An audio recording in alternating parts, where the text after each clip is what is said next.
Hola, soy Samuel Restrepo y hoy les voy a hablar sobre la obra Mi Cid Campeador del escritor Vicente Huidobro. El texto que nos convoca se suma a la multitud de obras que intentan recordar y actualizar los hechos registrados sobre Rodrigo Díaz de Vivar, un caballero español del siglo XI y el héroe del Cantar de Mi Cid, un cantar de gesta escrito alrededor del siglo XIII que cuenta la historia, la desventura y el honor del campeador. La representación literaria y mítica de Ruy Díaz ha pervivido no solo a través de la epopeya, sino también a través de los romances, las comedias, los poemas, las novelas y, en el caso que nos atañe, a través del género que Huidobro llama hazaña.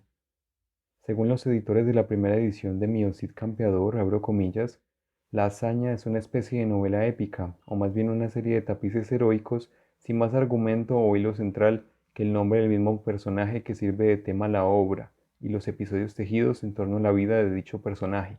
Cierro comillas. Una cita encontrada en el prefacio del libro sirve para caracterizar tanto a la obra como a su autor.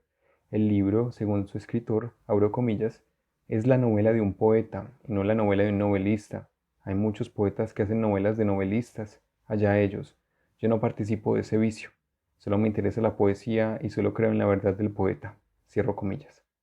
Hablemos del poeta. Su nombre completo es Vicente García Huidobro Fernández. Nació en 1893 y murió en 1948. Desde pequeño se decantó por el arte de las palabras, la poesía, y mantuvo tal inclinación toda su vida. Ha sido reconocido como el padre de la primera vanguardia latinoamericana, el creacionismo, movimiento programático en el cual se propende por la verdad que tiene el poeta, ya que, según Huidobro, el poeta es un pequeño Dios. El texto que nos corresponde en esta oportunidad no escapa de tales afirmaciones y podremos probarlo en la exposición del mismo.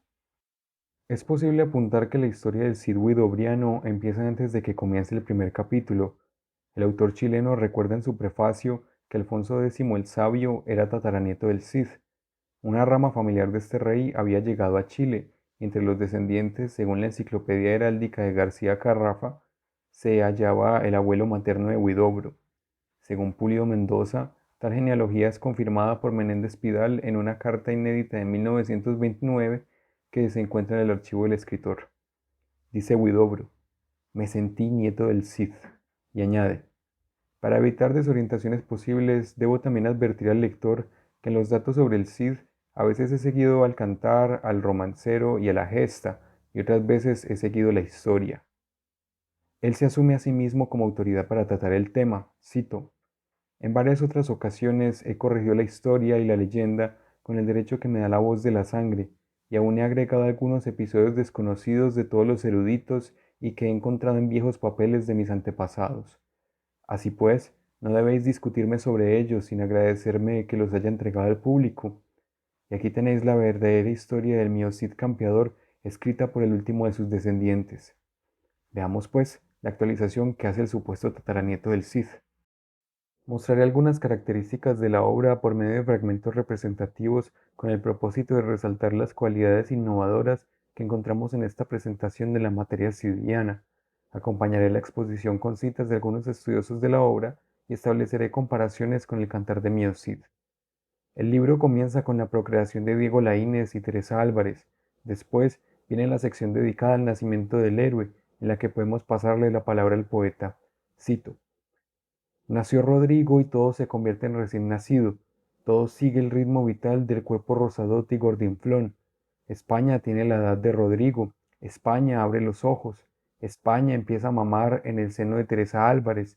España grita y patalea para que le den agua de azahar para el plato. Las miradas de todo un pueblo, todas las voluntades, las angustias, los anhelos, llegan canalizados hacia aquella cuna. Todo desemboca en ella como en un crisol, y luego anhelos, angustias, voluntades, hierven y cantan en ella de tal modo que la cuna crece, crece, se hace enorme. La cuna de Rodrigo limita al norte con los Pirineos, al sur con las columnas de Hércules, al oeste con el Mediterráneo, al este con las orillas lusitanas y el Atlántico. Y él es Pirineo, y es Hércules, y es mar. Es hecho de montañas y de olas, es fuerte y tempestuoso. Y luego, al final de la escena, en el mismo instante una tempestad inmensa remueve el firmamento, hace retemblar el aire, rompe todos los vidrios del cielo y un relámpago cegador cruza el espacio escribiendo en las alturas con grandes caracteres de afiche, campeador. Vemos prefigurado el carácter que el protagonista asumirá en el resto de la obra, abarcador, cósmico y electrizante. La crítica se ha detenido en este pasaje más de una vez. Pellicer resalta que el carácter cósmico del Cid aparece desde su nacimiento. Helado resalta la cualidad del Cid de ser identificado con las fronteras geográficas españolas, y Pulido Mendoza, al mostrar las cualidades compartidas entre el Cid huidobriano y el de Menéndez Pidal, resalta, abro comillas, la energía heroica en la obra de Huidobro pasa a ser directamente energía eléctrica, cósmica, atmosférica y maquinal. El motivo de asociar el héroe a la luz eléctrica del rayo aparece durante toda la novela, cierro comillas. La obra continúa mostrándonos las mocedades del campeador. Contrario a como sucede en el Cantar de Mío Cid, Huidobro da cierto protagonismo a la interacción que éste tiene con los personajes. El caso más destacable se encuentra en el amor recíproco que comparte con Jimena desde la infancia y que se representa a lo largo de la trama. Esta versión de la historia nos muestra a Rodrigo defendiendo a su padre de la humillación recibida por parte del conde Lozano, una cachetada producto de la envidia por el favor del rey.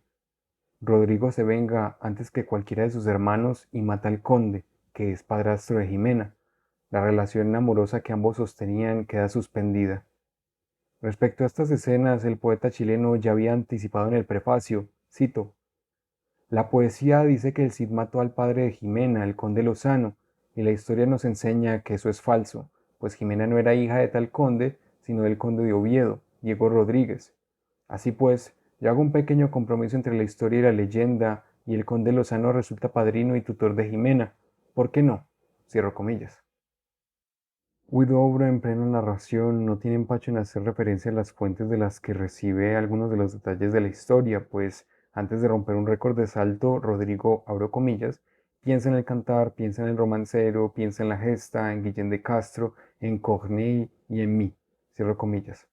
Ese guiño sirve para que el lector suponga una relación y sospeche las fuentes de Huidobro. Rosa Pellicer y Germán Sepúlveda, entre otros, se dedican a mostrar estos vínculos y la influencia que el chileno toma de los otros textos que buscan actualizar la historia del que en buena hora nació. Esta cita de la hazaña en la que Huidobro asevera que el Cid piensa en él sirve igualmente para mostrar que el autor se considera digno de ser involucrado en la historia de su supuesto tatarabuelo. Esta forma de inmiscuirse en la narrativa o de cambiar la posición del narrador aparece una y otra vez en el texto, distinto a como sucede en el cantar original, pues aunque en el cantar sí que suceden las interpolaciones al público, por ejemplo, Pablo Martín Antolínez o Dredes lo que ha dicho, no sucede como en el libro de Huidobro. Prueba de lo dicho es el capítulo dedicado a la enamorada del campeador. En esta parte encontramos que el escritor de la hazaña describe la belleza de la enamorada del Cid a partir de los clichés, cito, de la mala poesía. En este momento es que la sombra del Cid reprende al escritor y discute con él. Leámoslo. Poeta, te equivocas, Jimena no era una belleza griega, era una belleza española. Y luego, qué sandíos sois los poetas. Conversan el Cid y el narrador durante varias páginas, como si ambos fueran personajes de la obra, hasta que Ruy Díaz, a pesar de la simpleza de su discurso, vence en la discusión. La narración continúa desde la perspectiva del narrador, quien asegura haber visto a Jimena en alguna parte. Después de tal sentencia, el narrador, como si abandonara su cualidad omnisciente, intenta atrapar un momento pasado. La vi, la miré, la veo, la miro. Un laberinto de espejos empieza a girar en mi cabeza, ya no recuerdo nada. El relato continúa y el lector queda preguntándose a quién podría estarse refiriendo Huidobro. Pues bien, aquí vemos otra innovación del poeta, la inmersión en su propia intimidad y su vinculación con la historia del campeador. Ambos han amado a una Jimena. De Costa, citado por Pulido Mendoza, explica que Huidobro en 1926 publicó en La Nación un poema en el que hablaba sobre su amor por una jovencita, Jimena Munátegui. Pulido Mendoza remata diciendo, cito, la identidad entre Huidobro y el narrador de su novela y el argumento de consanguinidad entre Huidobro y el Cid histórico viene a ser reforzado con esta clara identificación entre la Jimena histórico-referencial, la de la novela huidobriana y la de la vida del chileno. Fin de la cita. Como sucedió con Huidobro, el Cid aprovechó su frustración amorosa para la acción. Después de que Jimena no quiere saber del Cid por haber matado a su padrastro, el caballero da libertad a su fuero guerrero, pues no le queda más que, abro comillas, ir a pelear contra los moros y buscar la muerte en alguna batalla. Cierro comillas. Sin embargo, como si la gloria persiguiera al campeador, todo redunda en beneficio para él. Se convierte en el representante de Fernando I ante el Papa, ante el emperador Enrique, ante cualquiera que se atreva a amenazar sus territorios. El Cid es armado caballero, es reconocido entre los de Burgos y es temido y respetado por todos sus contrincantes.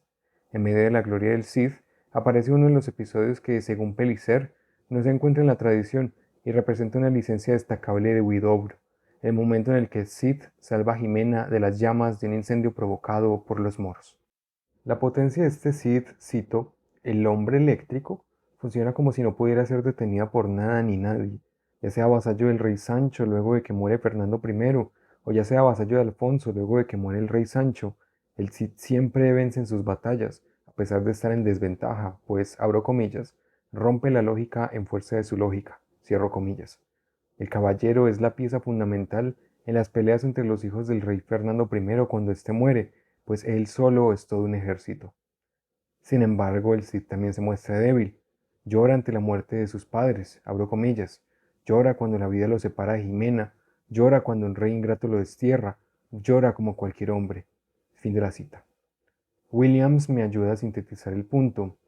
Abro comillas. La novela vacila entre estas dos visiones. Por un lado, el invencible héroe mítico y por otro, el personaje de carne y hueso. Fin de la cita. Esto queda representado incluso en el paso del lenguaje elevado al lenguaje coloquial de algunas secciones de la obra.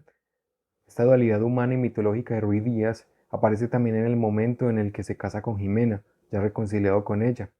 La virginidad del Cid a sus 30 años es motivo de gloria para el redactor del texto, pero la manifestación de amor del acto sexual es tan extraña para el caballero que es este el único momento en el que parece estar cercano a ser vencido por otro.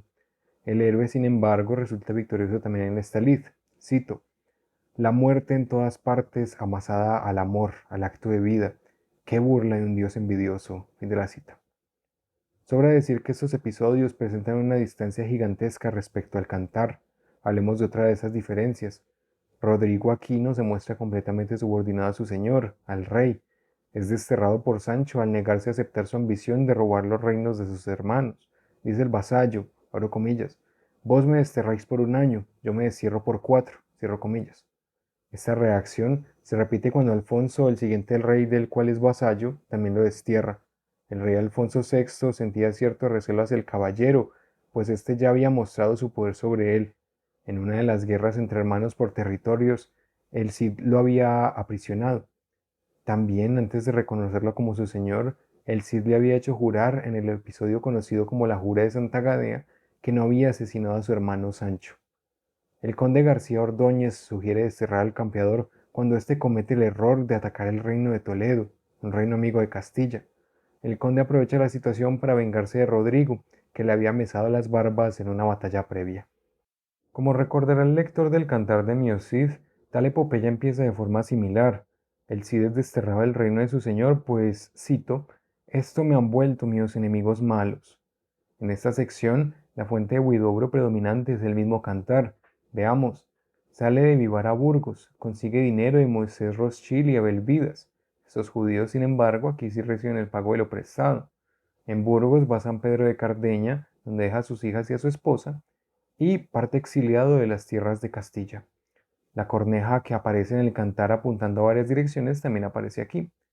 En todo el recorrido resumido no han dejado de aparecer las interpolaciones del narrador a su lector, ni las intromisiones en la obra, pero la más destacable y singular es la encontrada a continuación. Leo.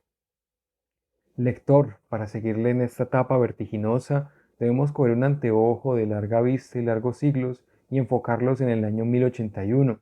Veamos. Pon tus ojos en él y enfoca. ¿Qué estás mirando? Veo a Cleopatra en una barca sobre el Nilo. Te has equivocado, te has pasado muy lejos. Enfoca más hacia acá. Déjame a mí, yo tengo el hábito de graduarlo. No, no, déjame a mí. Ya está, ya lo enfoqué justo. Tengo el año 1081 en las rutas de España. ¿Qué ves? Veo al Cid campeador, al que en buena hora nació y en mejor hora ciñó espada, al de la noble barba crecida. Así expresa Williams esta singularidad, cito. Huidobro juega con la situación narrativa básica, contrastando la forma tradicional del relato con la violación de las convenciones literarias sobre las que dicha narración tradicional se efectúa. La hazaña se prepara para contarnos las victorias campales del héroe una vez más, abro comillas, ya se formó la Trinidad indivisible en el infinito, el Cid Babieca Tizona, cierro comillas. Es decir, está preparado el caballero con sus herramientas. Así, las siguientes secciones reflejan la cualidad caballeresca y guerrera del Cid. Se cuenta la toma de Alcócer, Castejón, las batallas con uno que otro moro y con los reyes que circundan la zona, y se menciona la relación amistosa del Cid con los reyes moros. El Cid va de triunfo en triunfo. Mientras su riqueza aumenta, se reconcilia con Alfonso, sin embargo, sin la pompa y gloria características del cantar. La gloria del que en buena hora ciñó la espada llega al punto máximo cuando conquista la codiciada Valencia, escena que presenta ciertas diferencias respecto a la obra que ronda el siglo XIII. El rey Alfonso quiere tomar la ciudad para castigarlo, todo esto cuando el caballero estaba a punto de conseguirla. El conde García fue quien motivó tal artimaña, así que el Cid decidió castigarlo, destruyendo sus tierras y retándolo a una batalla. El cobarde no llegó, pero Alfonso aprendió la lección al ver la magnitud y el poder del Cid. Así, el campeador toma Valencia, en medio de otros enfrentamientos con moros e intríngulis políticos para los que no hay suficiente espacio y que el mismo cantar no menciona. Abro comillas. La gloria se echa a sus pies como un lebrel. Cierro comillas. Una vez establecido el héroe, cumple su deseo de tener a su esposa y a sus hijas consigo. El campeador quiere casarlas, pero de una forma radicalmente distinta al cantar de gesta clásico. Rechaza la propuesta de los condes de Carrión. Cómicamente y como guiño para los lectores de la tercera parte del cantar, el Cid corrige a los condes cuando hacen la propuesta de matrimonio. Les dice que ellas no se llaman Doña Elvira y Doña Sol, sino que se llaman Doña Cristina y Doña María. El cómico episodio en el que el león asusta a los de Carrión sí se mantiene en la versión huidobriana, sin embargo. Este capítulo, junto con el hecho de que no suceden las afrentas de Corpes, tiene la intención de reformular la tradición. Dice Gelado, cito, Huidobro juega a través del humor con la tradición y así logra al mismo tiempo hacerla presente, pero yuxtaponiendo en su interior, intertextualizando nuevos significados. El último episodio que podría resaltar en esta breve exposición es aquel de la muerte apoteósica del Cid. Abro comillas, el tiempo guarda un minuto de silencio, cierro comillas. El campeador muere en julio de 1099 de una enfermedad no especificada. Aunque todo el capítulo es interesante, lo más destacable es la batalla póstuma del Cid. Rodrigo dio órdenes a sus soldados de que en la siguiente batalla pusieran su cuerpo sobre Babieca. Una vez llega el momento, el espectro del campeador combate sin tregua a los moros que codician Valencia y vence como motivado por una fuerza ultraterrena. Bautista Bonet y Pellicer registran este suceso en otros textos. Sin embargo, Huidobro añade esta singularidad respecto a otras representaciones de la historia. El Cid huidobriano se va cabalgando con Babieca por el cielo hasta los tronos de Dios. Huidobro corrige una última vez, cito, es falso que su cuerpo reposa en Burgos. Al contemplar todas estas incursiones novedosas de Huidobro, no queda más que recordar lo que Picard dijo respecto al Cid. Cito, este personaje, según las condiciones morales y estéticas de las distintas épocas, se va convirtiendo cada vez más en el núcleo de nuevos motivos hasta llegar a la plenitud de un mito. Huidobro, como escritor vanguardista, se dedicó a ofrecer su propia lectura y reinvención de un clásico, se constituye en un renovador de la prosa. El Cid huidobriano está lleno de influencias de otras obras y autores.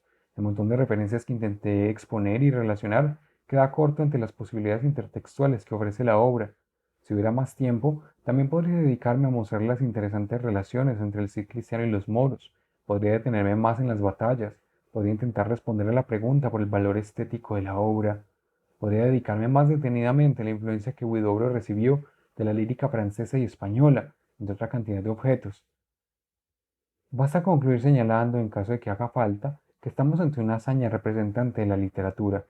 Tal cosa queda evidenciada en la constante dualidad entre los polos de una dicotomía que expresa la literaturidad de la obra, la dualidad entre la narración tradicional y sus variaciones. Así termina, pues, el acercamiento al texto que funciona como reinterpretación de un tema en la literatura medieval. Vale la pena recordar que todo lo dicho de ninguna manera sugiere una falta de originalidad en el texto con el cual empieza la historia literaria del Cid. Recordemos con eco que la cultura medieval, incluso cuando pretende repetir, se encuentra innovando.